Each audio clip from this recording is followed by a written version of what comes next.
Somo letu linaitwa hulka za watu.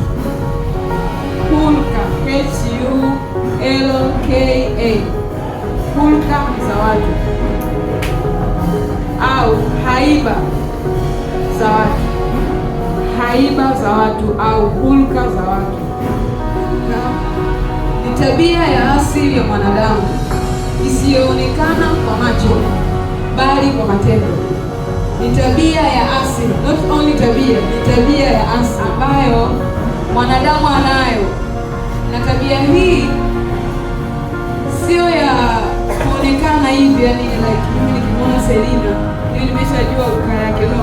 Yani mpaka niishi na Selina, nizoeane na Selina, ile routine za Selina, mimi na yeye tukutane na tutajua huyu uka yake ni hivi. Bwana sio. Sasa tunaenda moja kwa moja kwenye makundi ya hulka. Makundi ya hulka au aina za hulka za watu. Na tabia hizo au hulka hizo ni ya kwanza, sanguine. Sanguine. Sanguine ni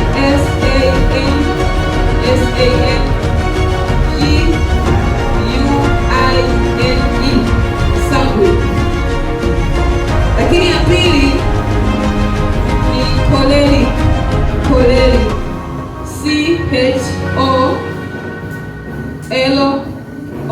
C-H-O-L-O-R-I-C. Choleric. Ya kwanza ni sanguine, the next ni choleric. Ya tatu ni melancholy. Melancholy. Melancholy.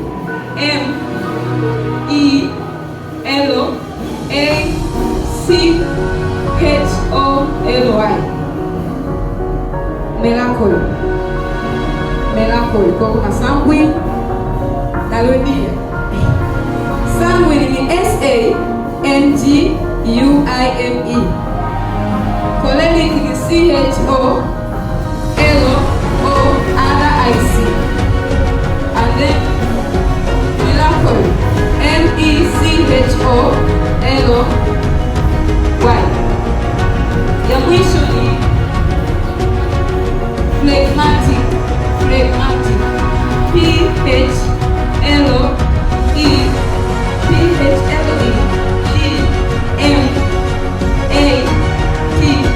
P-H-L-E-P-H-L-E-G-M-A-T-I-C.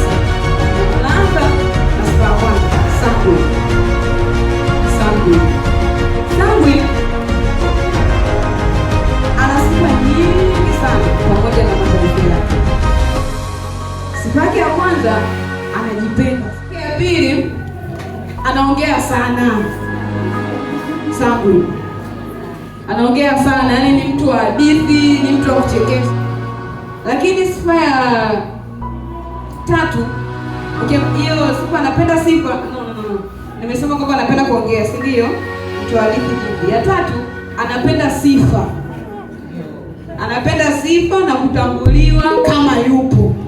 Yaani anapenda sifa, yani ukimsifia Sanguine. Kuna tabia moja ya dada ukimwambia, "Debora umependeza," na usio unachangia. Yaani kuna addition point atakaongeza, unaelewa? Nyingine, mchangamfu. Mchangamfu, anapenda mizaa. Hivyo, Bwana asifiwe. Hivyo anapenda sana mizaa, yani ile zaburi moja ile kuitimiza. Nasema kae barazani kwa wenye mizaa. Sanguine hilo ndiko kwake. Roho Mtakatifu amfanye kazi kubwa sana. Haya. Lakini pia hana msimamo wala aibu. Yaani Sanguine ndio wale watu wenye bihelehele. Kutokukubali kushindwa na mtazamo mzuri. Yaani hapendi kushindwa, yaani kama kitu ni kigumu, yaani hichi ni kigumu. Yaani mwenyewe anajua siwezi. Wanaweza sio pekee clear hapo. Kuna mtu pia tukasoma tabia hiyo. Lakini tunaona na Sanguine. Sanguine anajua kabisa hichi kitu sikiwezi. Totally sikiwezi. Lakini kwa sababu ya nature ya sifa atakifanya hiyo. Bwana sio.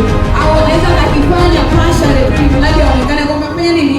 Amefanya. Akati angemwachia mtu mwenye sifa nyingine, angekifanya nini? Kiukamilifu zaidi. Sababu yeye amefanya but passion.